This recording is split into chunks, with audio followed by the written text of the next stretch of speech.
guys, here we are again. The next technique is obscure sword. Obscure means you can't see it coming. Sword is going to be, the main thing we're going to be using is the chop. So we're going to be discussing how we can cancel height, width, and depth zones in this technique, and taking a look at shape, the shape of motion, and also the nature of the attack. This is something, a discussion point. First I'm going to do the technique so you can look at it and go, oh yes, I remember that technique. Go ahead.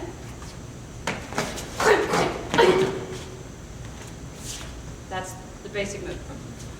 I added an extra palm heel in there because he was close, so I hit him. The nature of the attack, this is something that's been debated and discussed. When I originally learned the technique, somebody was doing a slow push where I step forward and then they pull it back and I'm supposed to turn and do this. That is not something that I've ever been comfortable with because I thought, who does that? The attack didn't make sense to me. So what we're doing the attack for, the nature of the attack, is somebody, I'm standing here, I don't see it coming. He's doing the push part. The push part is just the way that he's getting hold of my, my shoulder. He's giving me the hey you kind of a thing. So he's coming in and he's doing a whoa, and then I'm going to be turning probably into a punch, maybe, maybe not. We're going to be talking about that. Absolute ideal phase, when someone puts their hands on you, you put your hands on them. So if possible, as soon as I feel it, I'm going to go, hey, and I'm going to pull him with me. That's called purposeful defiance. I'm going to defy his pushing forward by holding on to him and taking him with me, which is going to cause him to say, hey, let go of me, and pull back.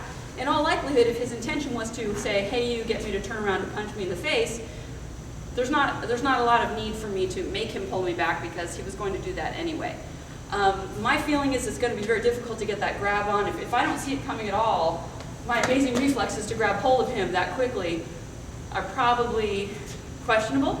But if you can pull it off, fabulous. So we'll do it slowly as if we all have lightning fast reflexes and can make it happen.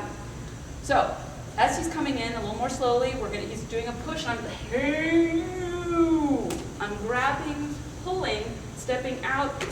The idea is to step out in such a way that I can turn into a good neutral bow. If that means if I can step straight out, that's cool. If I want to turn it over just a little bit. And some people said, well, gee, if you're turning this way, what about that punch? You're going to get hit. The object of this, when he's going to wait in all likelihood until I'm at least partway turned around before he punches me, otherwise he would have just punched me in the back of the head to begin with. So, path of motion here. As it comes forward, this hand is palm up and we're going to be torquing as we come up and over.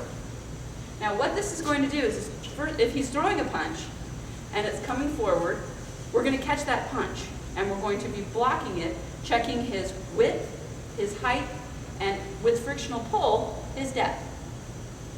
If he's doing the push-pull and there's no punch coming, maybe he's just saying, hey you, and he hasn't decided whether or not he's going to hit me. He does the push-pull, I grab, I can potentially get a chop in there. Or also maybe an eye slice. It's just going to be going, oh my eye! It's going to be going back this way and continuing the motion down. Again, it's going to be the same path of motion, contouring up, arcing is going to be an arced shape. You can play with that yourself to get just the shape that feels most comfortable for you. But it's going to be one that's going to potentially catch this. If not, it's going to be chopping to the throat depending on how bent his arm is when he's grabbing. If not there, it's going to go across the eyes. If he's farther away than I thought, or than my arms are long, then as I come down and I've missed, he's not punching, and his face isn't there, I can still clear this, which is going to be, again, checking his height for sure, and if I pull him in depth, but potentially his width too, depending on how hard I hit him that direction, he might fly a little bit to the side. Following it up with a snap kick to the groin.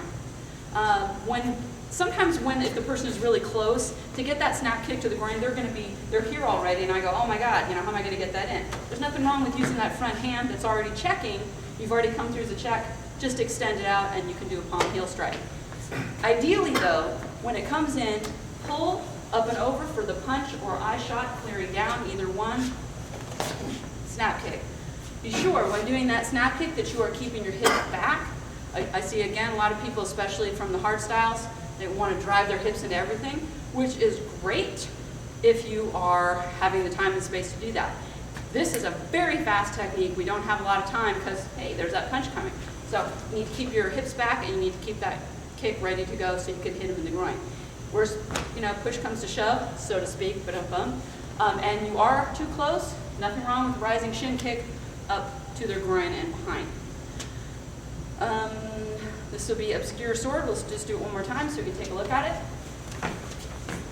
Here, snap kick, and clear. All right. Thank you very much.